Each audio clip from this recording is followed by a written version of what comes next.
là, ça y est, c'est la pêche, c'est la banane. On a gagné, mais vraiment gagné pour de bon. Oui. Avec les petits, les jeunes. Les jeunes, ouais, les jeunes ont réussi là où les plus vieux n'ont pas réussi. Ces Bleuets donc, ont remporté leur euro des moins de 19 ans. Ça se passait à Heidelberg en Allemagne. Je vous propose de regarder ce qui s'est passé hier avec ce trophée. Voilà, les Bleuets de la génération 97 offrent à la France son 3e euro des moins de 19 ans après les titres en 2005 et 2010. Après avoir dominé le Portugal en demi-finale, ils ont écrasé l'Italie en finale hier soir 4-0. Jean-Kévin Augustin a ouvert le score dès la 6e minute. Son 6e but de la compétition. Le Parisien est meilleur buteur de cet euro. Avant la pause, Ludovic Blas, lui, double la mise. Et le 3e but est inscrit en fin de rencontre par le capitaine Lucas Touzard.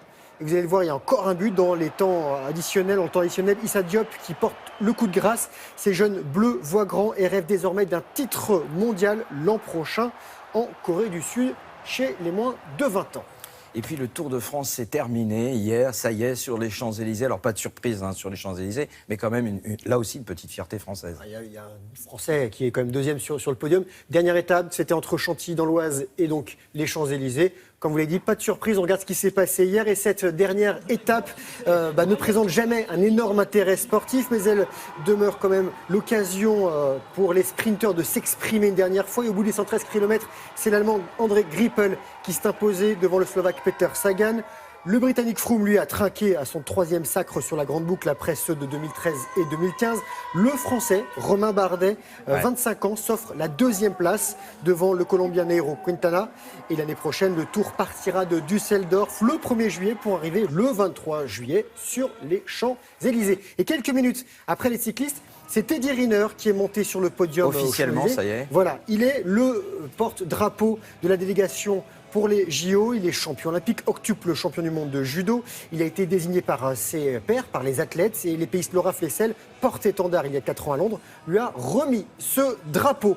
Un petit mot de tennis à Washington. Et sur le sol américain, Gaël Monfils soulève son premier trophée depuis 2014. Le Français s'offre le 6e titre de sa carrière, 17e mondial avant cette rencontre. Il sera dans le top 15 dès aujourd'hui. Il a battu le Croate Ivo Karlovic, 35e du classement. Le score 5-7, 7-6. 6-4. Et handball maintenant. Du handball avec encore des Français qui brillent, cette fois donc en hand, et les handballeurs tricolores qui ont remporté l'Euro-tournoi, c'est à Strasbourg. Les doubles champions olympiques ont battu le Danemark 29-25. C'était la 23e édition de cette compétition et après 2008 et 2012, le vainqueur de ce tournoi a toujours remporté les JO. C'était les Français bien sûr, donc de bon augure avant Rio. Et puis dimanche, dimanche comme tous les dimanches, c'est le Grand Prix de F1. La Formule 1 à Budapest en Hongrie et c'est Lewis Hamilton qui s'est imposé encore une fois. Il enchaîne, le Britannique, champion du monde de Formule 1 en titre, remporte son 3e Grand Prix d'affilée, le 5e cette saison, le 48e de sa carrière.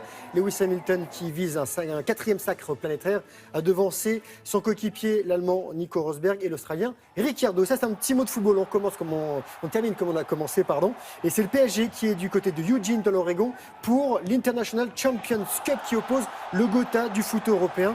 Un match amical pour ces Parisiens qui ont battu quand même l'Inter Milan 3-1 avec des buts signés Aurier et Kurzawa. Et mercredi prochain, ils joueront face au Real Madrid. Et puis c'était surtout leur rentrée sans Ibrahimovic. Leur rentrée et ça se passe bien. Donc ça se passe bien. Donc vous voyez, Ibrahimovic, Indispensable. On va pouvoir faire sans. Merci beaucoup Grégoire.